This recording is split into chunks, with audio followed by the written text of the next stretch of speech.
Episode 10 की शुरुआत में गुवे का फादर उसे बातों में लगाए रखता है। गुवे को बार बार जिशाओ का कॉल आ रहा था तो कभी मैसेज आ रहा था, लेकिन गुवे रिप्लाई नहीं कर पाता। दूसरी तरफ जिशाओ एजेंट को रोकने की बहुत कोशिश करती है, लेकिन एजेंट उसे कहता है कि ये अपार्टमेंट किसी और को भी चाहिए और लैंडलॉर्ड और ज़्यादा वेट नहीं कर सकते।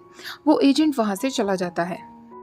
गुवे के फादर उससे पूछते हैं कि वो घर छोड़कर क्यों जा रहा है, तो गुवे उनसे कहता है घर छोड़ने का मतलब ये नहीं है कि मैं आप लोगों से अलग हो रहा हूँ, मैं बस थोड़ा प्राइवेट स्पेस चाहता हूँ, इसलिए मैं दूसरा घर रेंट पर ले रहा हूँ। गुवे के फादर कहते हैं हमने हमेशा से तुम्हें तुम्हारा पर्सनल स्पेस दिया है, अब तुम मुझे और अपनी माँ को निराश कर रहे हो। गुवे कहता है आप दोनों कुछ ज़्यादा ही सोच रहे हैं, ये इतनी भी बड़ी बात नहीं है, प्लीज़ मेरे डिसीजन की रेस्पेक्ट करिए, अभी मुझे कोई ज़रूरी काम है तो मुझे जाना होगा, हम बाद में बातें करते हैं। ऐसा कहकर गुवे चला जाता है। गुवे जब जिशाओ के पास पहुंचता है तो जिशाओ उससे कहती है मुझे माफ़ कर दीजिए डॉक्टर गु, मैंने उस एजेंट को रोकने की बहुत कोशिश की लेकिन वो नहीं रुका, वो अपार्टमेंट भी वो किसी और को देने की बात कर रहा था। गुवे कहता है माफ़ी मुझे तुमसे मांगनी चाहिए, मैं लेट हो गया, तुम यहाँ बहुत देर से इंतज़ार कर रही थी ना, अपार्टमेंट से ज़्यादा तुम्हारी हेल्थ ज़रूरी है, अब मेरे साथ लंच पर चलो। गुवे उसे हॉट पॉट रेस्टोरेंट लेकर आता है। जिशाओ कहती है डॉक्टर गु आप तो ये सब नहीं खाते ना, आपको तो पॉरिज खाना पसंद है, तो आप मुझे यहाँ कैसे लेकर आए। गुवे कहता है सिर्फ आज के लिए लेकर आया हूँ। जिशाओ काफ़ी सारा फूड ऑर्डर करती है और गुवे को भी खाने के लिए कहती है, लेकिन गुवे नहीं खा पा रहा था, बल्कि वो उस फूड को देखकर अपने ऑपरेशंस और सर्जरीज को याद कर रहा था और इसी बारे में जिशाओ से बातें करने लगा था। जिशाओ का मुंह बना हुआ देखकर गुवे कहता है मुझे माफ़ कर देना, मुझे ये सब नहीं कहना चाहिए था। जिशाओ कहती है शायद हम गलत रेस्टोरेंट में आ गए हैं, आप तो कुछ खा ही नहीं रहे हैं, अब आप पूरे टाइम पानी तो नहीं पी सकते ना, लेकिन आपको हॉटपॉट ट्राई करना चाहिए, यही तो ज़िंदगी का मज़ा है। वो उसे आंखें बंद करने के लिए कहती है। गुवे जैसे ही आंखें बंद करता है वो उसे चुपके से फूड खिला देती है, जो गुवे को अच्छा भी लगता है। जिशाओ कहती है मैंने कहा था ना ये बहुत अच्छा होता है, अब ये मैंने आपके लिए सोल्यूशन निकाला है, जो भी फूड आपको खाने का मन ना करे अपनी आंखें बंद करना, उसे तुरंत खा लेना, इस तरह आप सारे अच्छे अच्छे फूड टेस्ट कर पाएंगे। गुवे उसकी बात पर हंसने लगता है। रात के समय जब जिशाओ घर पहुंचती है तो वो गुवे के बारे में ही सोच रही थी, लेकिन वो खुद से कहती है मुझे सपनों की दुनिया में नहीं जीना चाहिए, सेंसन तो पागल है, कुछ भी कहती है, लव एट फर्स्ट साइट जैसा कुछ नहीं होता। अगली सुबह ब्रेकफास्ट के समय भी जिशाओ गुवे के बारे में ही सोच रही थी और वो खाते वक्त मीट के साथ साथ बोन भी चबाई जा रही थी। ये देखकर उसका फादर कहता है तुम इतनी बड़ी हो गई हो और अभी भी बचकानी हरकतें करती हो, पास रह रही आंट जांग के बेटे को देखो, वो शादी कर चुका है और बीजिंग में सेटल हो गया है। जिशाओ की माँ कहती है हाँ, आंट जांग भी अपने बेटे के पास रहने के लिए बीजिंग जा रही हैं, वो अपना अपार्टमेंट खाली कर देंगी, पता नहीं मेरी जिशाओ मुझे ऐसी लाइफ कब देगी। जिशाओ कहती है आंट जांग बीजिंग जा रही हैं और उसके दिमाग में तुरंत एक आइडिया आता है। वो आंट जांग के अपार्टमेंट को देखने के लिए जाती है।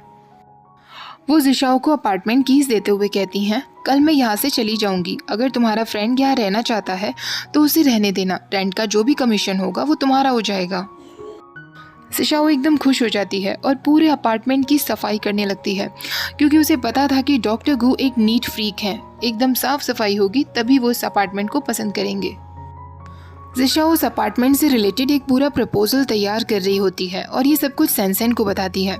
सेंसन उससे कहती है इतनी तैयारी तो तुमने अपने एग्जाम्स के लिए कभी नहीं की और डॉक्टर गु को अपार्टमेंट ढूंढने के लिए इतनी तैयारी कर रही हो, और फिर भी कहती हो कि तुम उन्हें पसंद नहीं करती। जिशाओ कहती है तुम कुछ ज़्यादा ही सोच रही हो, ये सब तो मैं इसलिए कर रही हूँ क्योंकि वो मेरे फादर के अटेंडिंग डॉक्टर हैं। जिशाओ अपार्टमेंट के प्रपोजल में ये भी लिख देती है कि इस घर में रहने का ये फ़ायदा है, आपको प्रिटीएस्ट गर्ल के नेबर बनने का मौका मिलेगा। जब पूरी फाइल रेडी हो जाती है तो वो फाइल काफ़ी बड़ी हो गई थी जो सेंड नहीं की जा सकती थी, तो सेंसन उसे आइडिया देती है तुम इस फाइल का प्रिंट आउट निकाल लो और उसकी फ़ाइल बनाकर स्पेशली डॉक्टर गु को कल दे देना। गुवे की माँ गाओशी को बुलाकर उससे कहती है क्या ऐसा कोई तरीका नहीं है जिससे हम गुवे को रोक सकें, वो तो अपनी ज़िद पर अड़ गया है। गाओशी कहती है आंटी आप तो गुवे को जानती ही है ना, वो मेरी बात नहीं सुनेगा, लेकिन मेरे पास एक आइडिया है। रात के समय गुवे को एक एजेंट का कॉल आता है जो उससे कहता है, मैंने सुना है कि आप कोई अपार्टमेंट ढूंढ रहे हैं। मेरे पास एक अपार्टमेंट है जो बिल्कुल वही रिक्वायरमेंट में परफेक्ट बैठता है जो आपको चाहिए। आप अपार्टमेंट देखने के लिए कल आ सकते हैं। गुवे उसे हाँ बोल देता है। गुशाओ और सैनसन ने भी अपने कैफ़े को डेकोरेट करना शुरू कर दिया था और गुशाओ एक भी मौका नहीं छोड़ता था सैनसन के साथ फ्लर्ट करने का। रात को जब गुवे सो जाता है तो जिशाओ उसे अपार्टमेंट के बारे में बताने के लिए कॉल करती है। गुवे के सोने की वजह से दो एंजन उस कॉल को अटेंड करता है और उससे कहता है कि तुम्हें जो भी कुछ काम है मुझे बता दो, मैं उनसे कह दूंगा। जिशाओ कहती है, कोई बात नहीं, मैं कल खुद उनसे बात कर लूँगी। सुबह होते ही वो एजेंट गुवे को घर दिखाने के लिए ले आता है। जिशाओ अपार्टमेंट प्रपोजल की फाइल को लेकर हॉस्पिटल पहुंचती है, लेकिन गाओशी उसे वहां दिखती है। गाओशी उससे कहती है, अगर तुम गुवे को ढूंढ रही हो, वो भी अपार्टमेंट को लेकर, तो अब तुम्हें उसकी कोई ज़रूरत नहीं है। गुवे मेरी फैमिली के एक अपार्टमेंट में रहने वाला है। मेरा एक दोस्त उसे वो अपार्टमेंट दिखाने के लिए गया भी हुआ है।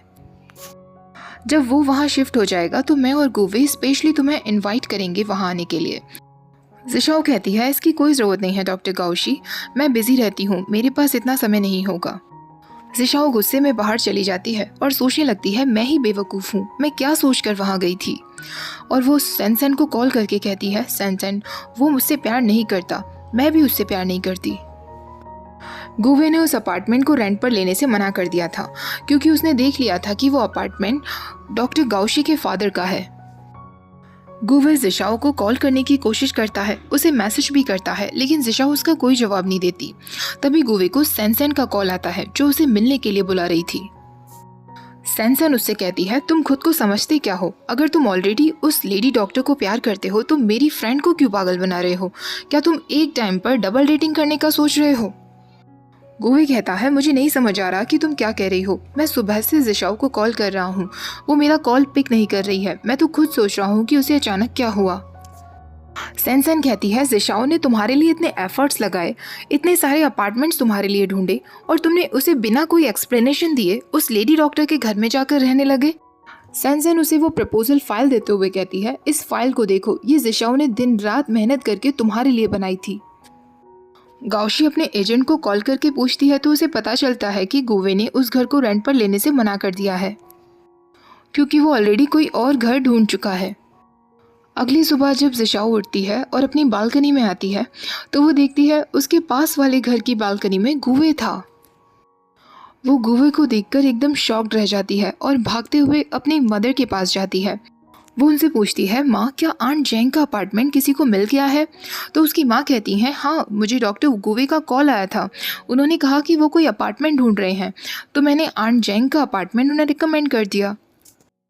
जिशाओ फिर भागते हुए गुवे के पास जाती है। दोनों एक दूसरे को गुड मॉर्निंग विश करती हैं। जिशाओ कहती है, मैं तो बस ऐसे ही आई थी, मुझे कोई काम नहीं है, और वो फिर भागते हुए अंदर चली जाती है। तभी जिशाओ की माँ बाहर आते हुए कहती हैं, डॉक्टर गू क्या आज रात को आप हमारे साथ डिनर करना पसंद करेंगे? ये आपकी वेलकम पार्टी भी हो जाएगी।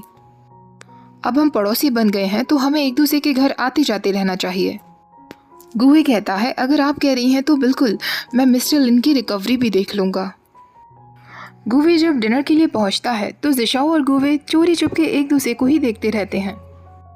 जिशाओ की माँ गुवे से पूछती है, डॉक्टर गू आपने हमारी कम्युनिटी में ही अपार्टमेंट रेंट पर लेना कैसे सोचा?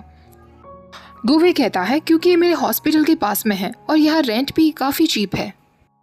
जिशाओ पूछती है, क्या बस इतनी सी ही बात है? गुवे कहता है, हाँ बस यही बात है। तभी जिशाओ की माँ कहती हैं, आपको अपने घर के लिए काफ़ी सारा सामान चाहिए होगा ना, आप शॉपिंग के लिए जिशाओ को अपने साथ ले जा सकते हैं, वो यहाँ नेबरहुड में काफ़ी सारी शॉप्स को जानती है। गुवे हाँ कर देता है। अब जिशाओ गुवे के सामने एक्स्ट्रा फॉर्मल बनने की कोशिश करती है।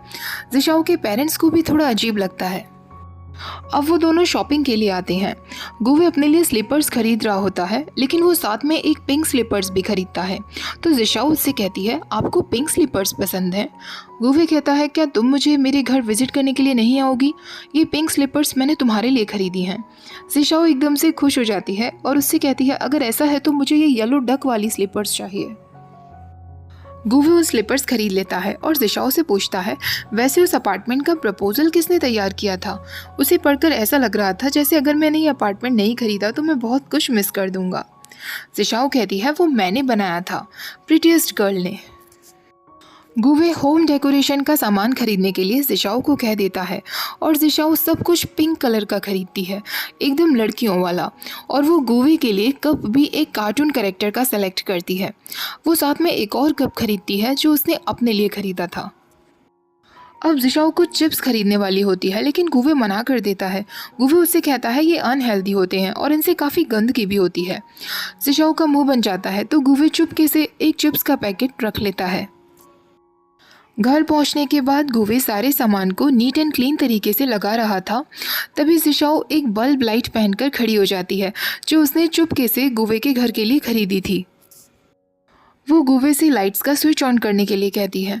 गुवे जैसे ही स्विच ऑन करता है लाइट्स ऑन हो जाती हैं और जिशाओ कहती है ये लाइट्स क्रिसमस पर बहुत अच्छी लगती हैं, आपको इससे अपना घर डेकोरेट करना चाहिए।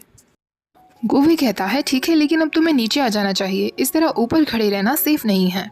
जिशाओ जैसे ही नीचे जंप लगाती है वो गिरने ही वाली होती है कि गुवे उसका हाथ पकड़ता है और उसे संभाल लेता है। जिशाओ उसे थैंक्स बोलती है और अचानक अपना हाथ हटा लेती है। गुवे उससे कहता है क्या तुम कुछ पीना चाहोगी?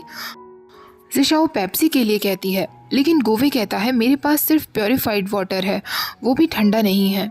वो उसे प्योरीफाइड वाटर सर्व करता रहता है और वो दोनों ऐसे ही पानी पीते जाते हैं। दोनों के बीच काफ़ी ऑकवर्ड सी सिचुएशन पैदा हो जाती है। जब पूरी बॉटल ख़त्म हो जाती है तब गुवे कहता है मैं जाकर लाइट्स डेकोरेट कर देता हूँ। जिशाओ कहती है मैं भी आपकी मदद करती हूँ और यहीं पर एपिसोड ख़त्म हो जाता है। नेक्स्ट पार्ट भी मैं जल्दी ही शेयर करूंगी। वीडियो पसंद आई हो तो लाइक शेयर, चैनल को सब्सक्राइब करना मत भूलिएगा। Thank you for watching, bye bye.